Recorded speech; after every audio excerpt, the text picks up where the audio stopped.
नाम नेहाद जमहूरियत के अलमबरदार भारत एक तरफ अमन और जमहूरियत का भाषण देते नहीं थकता और खुद अपनी इंतहा पसंद आरएसएस की सोच से दुनिया का अमन खराब करने के दर पे है। भारत तो भारत, कनाडा जैसे पुरअमन मुल्क में भी भारत ने अपनी इंतहा पसंदी से उनका अमन तबाह कर दिया है। खालिस्तान न कभी बना था, न कभी बनेगा, न कभी बनने देंगे। We call upon the government of India to work with us, to take seriously these allegations. Trudeau ने गुरुवार को एक प्रेस कॉन्फ्रेंस में फिर से भारत के खिलाफ आग उगली। खालिस्तानियों पर एक्शन लेने की जगह ट्रूडो ने खालिस्तानी हरदीप सिंह निज्जर की हत्या को लेकर उल्टे भारत को नसीहत दे डाली कि मामले को हल्के में न लें और सहयोग करें। अब जनाब ये घुस के मारेंगे, वो इधर तो होना क्या था, वो उधर कनाडा में घुस के मारेंगे। पंजाब के लोग खुद कह रहे हैं कि खालिस्तान नहीं बनना चाहिए। किसने बोला है? पंजाब के सिख कहते हैं। नहीं, वो जो बिका होगा वो कहेगा, जो बिका होगा ना, जिसका जमीर होगा वो बोलेगा बनेगा। तो हक नहीं मिल रहा तो वो बनाएंगे, उनको राइट है, बनने दें। चाहे 20 टुकड़े इंडिया हो जाए, हमें इंडिया से क्या है, हम तो खुश होते हैं ज्यादा हो जाए। उनको हक नहीं मिल रहा, सिखों को हक ही नहीं मिल रहा। सिखों को हक दो, मैं सिखों के साथ हूँ। भारत जो है वो कनाडा से दालें ले रहा है और आटा ले रहा है, तो वो बंद कर देंगे, कहीं और से लेंगे, इनकी इकॉनमी मजीद खराब होगी। अगर कनाडा में एक शख्स मर्डर होता है, जो कनेडियन सिटीजन, और उसमें उनकी एम्बेसी शामिल है, इसका मतलब मिनिस्ट्री ऑफ एक्सटर्नल अफेयर शामिल है, उसके अंदर जयशंकर शामिल है, उसके अंदर एनएसए के डेथ स्क्वाड्स हैं जो रिसर्च एनालिसिस विंग के वहाँ पे फिर रहे हैं। इट मींस के एनएसए का ऑफिस इन्वॉल्व है। अगर ये दोनों इन्वॉल्व है, इसका मतलब मूडी की आशीर्वाद के साथ हो रहा है। अजीब किस्म, मतलब मुझे नहीं पता कि ये इनकी फॉरेन पॉलिसी को क्या हो गया है, सत्यानाश बेड़ा गर्क की क्या किया इन्होंने। आपने कहा रोकेगा कौन इनको? भारत ने जो एरोगेंस शो की है, रुकेगा कैसे? आई डोंट थिंक सो कि ये पूरी तरह स्टॉप होगा। इसमें से अच्छा कुछ भी नहीं निकलेगा मेरे ख्याल में। कल जो एक स्टेटमेंट दी है ट्रूडो साहब ने पिछले टाइम इस वाकये के बाद, तो उसमें लग रहा था उनकी भी हवा निकली हुई थी।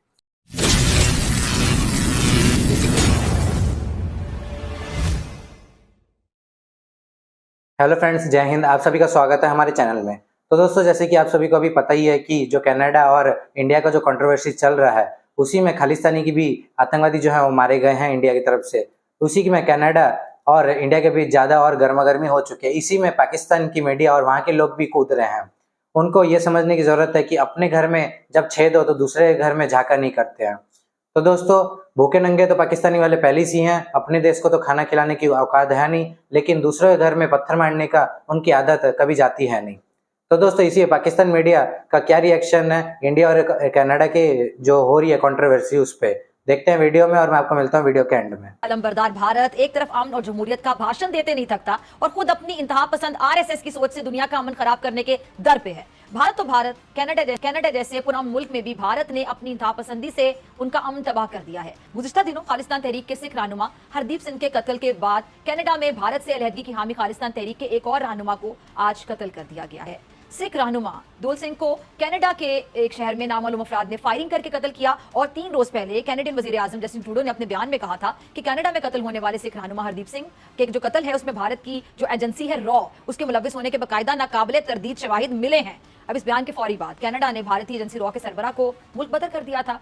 अच्छा, भारत आखिर चाहता क्या है? भारत आलमी अमन के लिए खतरा आखिर क्यों बनता जा रहा है? ब्रिगेडियर साहब, सबसे बड़ी जो जमहूरियत का एक लिबादा ओढ़े भारत दुनिया के सामने बाकायदा एक्सपोज हो गया, बेनकाब हो गया। पहले पाकिस्तान दुनिया को बारहा बताता रहा कि भारत जो है वो क्रॉस बॉर्डर टेररिज्म करता है, भारत दहशतगर्दी टेररिज्म को फैलाता है, खित्ते के अमन को तबाह करता है। अब तो ब्रिगेडियर साहब कनाडा से भी गवाही आ गई है। ये जो गुजरात का कसाई है नरेंद्र मोदी, जो बुनियादी तौर पर हिटलर और मेसलिनी का एक प्रोडक्ट है, उसका दिमाग जो है वो खून और अकलियतों को मारने के अलावा कुछ सोच नहीं सकता। उसके साथ एक और निहायत ही दरिंदा किस्म का और एक गिरा हुआ किस्म का इंसान बैठा है जिसका नाम है अजीत कुमार डेविल। तो ये डेविल और मूजी का जो कॉम्बिनेशन है, जिसको अमित शाह सपोर्ट करता है, उन्होंने इस इलेक्शन को जीतने के लिए एक कॉल रिकॉर्ड की गई थी जिसमें उन्होंने कहा था कि कुछ ऐसे लोग मारो जिससे हम इलेक्शन जीत जाएं और तुम इंडियन आर्मी के लोगों को मारो। तो इन्होंने पुलवामा में 30 लोग ठोक दिए सीआरपीएफ के। और फिर गवर्नर कश्मीर ने कहा कि मुझे, जब मैंने कहा कि इसमें बात करें, नरेंद्र मोदी ने कहा नहीं, इसको हम इस्तेमाल करेंगे पाकिस्तान के खिलाफ। तो ये भारत के अंदर अब ये चीजें हैं। इस वक्त जो कत्ल हुआ है कनाडा में, ये जो किलिंग हुई है, ये सिर्फ रॉ की किलिंग नहीं है। और रॉ की किलिंग आप इसलिए कह सकते हैं कि अजीत कुमार डेविल की एक स्टेटमेंट ऑन रिकॉर्ड है जिसमें उसने कहा था कि पाकिस्तान के अंदर जो दहशत ग्रुप लड़ रहे हैं वो किसी तरह रिलीजियसली मोटिवेटेड नहीं है, वो मर्सिनरीज हैं। हम मर्सिनरीज को पैसा देंगे, पाकिस्तान के अंदर बम ब्लास्ट कराएंगे, पाकिस्तान के अंदर हम सुसाइड बॉम्बिंग कराएं। यानी मतलब ये कि अजीत कुमार डेविल ये एक्सेप्ट कर रहा है कि हम मर्सिनरीज को पैसा देके दूसरे मुल्कों के अंदर बर्बादी करेंगे। यही चीज आपको नजर आती है कनाडा के अंदर। अब कनाडा के अंदर जो नवजोत सिंह का कत्ल हुआ है, वो क्या कर रहा था? वो टेंपल के बाहर खड़ा हुआ था। वो बुनियादी तौर पे इंडिया से, जलंधर से गया था एक लेबर के तौर पे। वहां पर उसने जब देखा देखा कि सिखों के साथ ज्यादती हो रही है, उसने अपनी खालसा तंजीम बना ली। वो सिर्फ खालिस्तान के लिए लॉबिंग कर रहे थे और खालिस्तान के लिए रेफरेंडम कर रहे थे, वो किसी किस्म की दहशतगर्दी में इन्वॉल्व नहीं थे। कनाडा का कानून इस बात की इजाजत देता है। अगर कनाडा में एक शख्स मर्डर होता है जो कैनेडियन सिटीजन और उसमें उनकी एम्बेसी शामिल है, इसका मतलब मिनिस्ट्री ऑफ एक्सटर्नल अफेयर शामिल है, उसके अंदर जयशंकर शामिल है, उसके अंदर एनएसए के डेथ स्क्वाड्स हैं जो रिसर्च एनालिसिस विंग के वहाँ पे फिर रहे हैं। इट मींस कि एनएसए का ऑफिस इन्वॉल्व है। अगर ये दोनों इन्वॉल्व है, इसका मतलब मूडी की आशीर्वाद के साथ हो रहा है। आपने कहा रोकेगा कौन इनको? I think now there is internal external pressure चल रहा है। मूडी के सामने से 2024 के इलेक्शन है, आई थिंक मिड जून या जुलाई में होने हैं, and they are looking at 2/3 majority. उसका एक ही फार्मूला है, विद इन इंडिया मुसलमानों को करो, हिंदू मुस्लिम, और आउटसाइड पाकिस्तान और आईएसआई को ब्लेम, झूठे प्रोपेगेंडे करे, फॉल्स फ्लैग ऑपरेशंस करे। तो बेसिकली उसी की तैयारी है। अभी जो ब्लोबैक आ रहा है, ये आई थिंक जो आप बात कर रहे हैं कि रुकेगा कैसे, आई डोंट थिंक सो कि ये पूरी तरह स्टॉप होगा। भारत ने जो एरोगेंस शो की है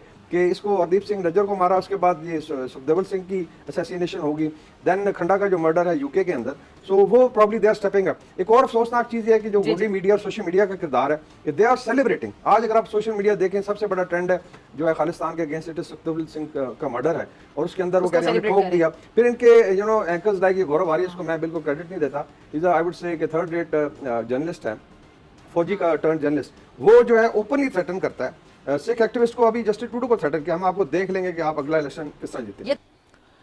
अब जनाब ये घुस के मारेंगे, वो इधर तो होना क्या था, वो उधर कनाडा में घुस के मारेंगे। कनाडा ने, जो कि फाइव आइज का मेंबर है, उन्होंने तंग आके, यानी ऐसा नहीं हुआ कि ये, वो कहते हैं ना हादसा एकदम नहीं होता, वो पहले जनाब आए, G20 मुलाकातें हुई, फलां हुआ, ढिमाकना हुआ, ये हुई, उनके संजीदा लोग हैं। उसके बाद वो पब्लिक में गए, पब्लिक से मुराद के हाउस ऑफ कॉमन्स में गए, और उन्होंने चार्जशीट किया, चार्जशीट है ये, और विद स्ट्रॉन्ग एविडेंसेस कि जी हम यहाँ पे वीजे कम कर रहे हैं, कैनेडियन नेशनल्स के वीजे और यहाँ पे स्टाफ। भाई अजीब किस्म, मतलब मुझे नहीं पता कि ये इनकी फॉरेन पॉलिसी को क्या हो गया है, सत्यानाश बेड़ा गर्क की क्या किया इन्होंने। देखिए बात सारी ये है कि इस मामले को कहाँ पे लेके जाना है, और ये नहीं होता अगर ये इस तरह की बातें ना करते, घुस के मारेंगे और ये करेंगे, और अपने पड़ोसियों की, अमेरिका ने इनको, वो कहते हैं ना कि आप कनाडा से ताउन करें, ये जरा खत्म हो जाएगी यूएन इजलास के बाद। अब देखिएगा, हो सकता है इसके दौरान ही बहुत कुछ हो जाए, डॉक्यूमेंट्स वगैरह आ जाए। मैं आपको फिर दोबारा बता रहा हूँ कि वो डॉक्यूमेंट्स दे रहे हैं, मीडिया में लीक हो रही हैं। ये जो सारा भारत में हुआ है, इसको डॉक्टर जयशंकर साहब ने इसको कहा है कि this is the vote bank politics.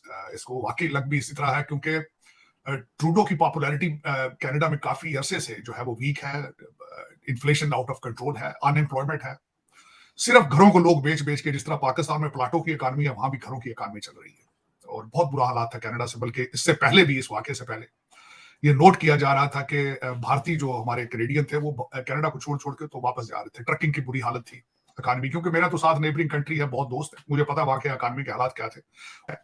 लेकिन एक हेड ऑफ स्टेट जो कि कनाडा, एक मैं समझता हूं कि एक बड़ा कंट्री है, उसको बगैर किसी प्रूफ के, बगैर किसी एलिगेशन के अपनी असेंबली के अंदर इतना बड़ा इल्जाम लगा देना, फिर उसके ऊपर इतनी मार्केटिंग करनी, फिर सारी दुनिया को कोशिश करना, साथ लेकर उसको कन्विंस करने की कोशिश, नाकाम कोशिश। अमेरिका ने तो बिल्कुल जवाब नहीं, उस पर उन्होंने कहा कि आपको इन्वेस्टिगेशन करनी चाहिए थे। यूके ने एक बहुत ही ठंडी स्टेटमेंट दी जिसमें भारत का नाम तक नहीं था। फिर दूसरा उन्होंने कोशिश की, एक इनका दूसरा ग्रुप है फाइव आई कंट्रीज जो इंटेलिजेंस और टेररिज्म में एक दूसरे को सपोर्ट करते हैं, वहां से स्टेटमेंट लेने की एक नाकाम कोशिश की, उन्होंने भी जवाब दिया। बात है, लोग अब समझते हैं कि Bharat is the 5th largest economy on the planet, so उनके साथ किसी चीज का मजाक जो है वो उनको सूट नहीं करेगा। भारत जो है वो कनाडा से दालें ले रहा है और आटा ले रहा है, तो वो बंद कर देंगे, कहीं और से लेंगे, इनकी इकोनॉमी मजीद खराब होगी। इनका एक पेंशन फंड है जो 2 बिलियन से ज्यादा है, उसकी इन्वेस्टमेंट इन्होंने भारत में कर रखी है। महिंद्रा जो ट्रैक्टर बनाते हैं, गाड़ियां बनाते हैं, उनके प्रोजेक्ट में इन्होंने अपने कनाडा के जो पेंशन है उसको 2 बिलियन। तो ये सारी चीजें अपने लिए गड़े खोद रहे हैं मेरे ख्याल में इस मॉडर्न दौर के अंदर, बगैर किसी एलिगेशन, बगैर किसी सॉलिड प्रूफ के। इसमें से अच्छा कुछ भी नहीं निकलेगा मेरे ख्याल में। कल जो एक स्टेटमेंट दी है ट्रूडो साहब ने पिछले टाइम इस वाकये के बाद, तो उसमें लग रहा था उनकी भी हवा निकली हुई थी। उन्होंने भी कहा है कि हम भारत को जो है वो मेरा ये नहीं था। तो दोस्तों, जैसे कि आपने अभी तक वीडियो देख ही लिया, तो कमेंट बॉक्स में अपना ओपिनियन जरूर बताइए, और चैनल को सब्सक्राइब करना बिल्कुल ना भूलें, और वीडियो को लाइक करिए, ज्यादा से ज्यादा शेयर करिए। जय हिंद। मैं आपको मिलता हूँ नेक्स्ट वीडियो में।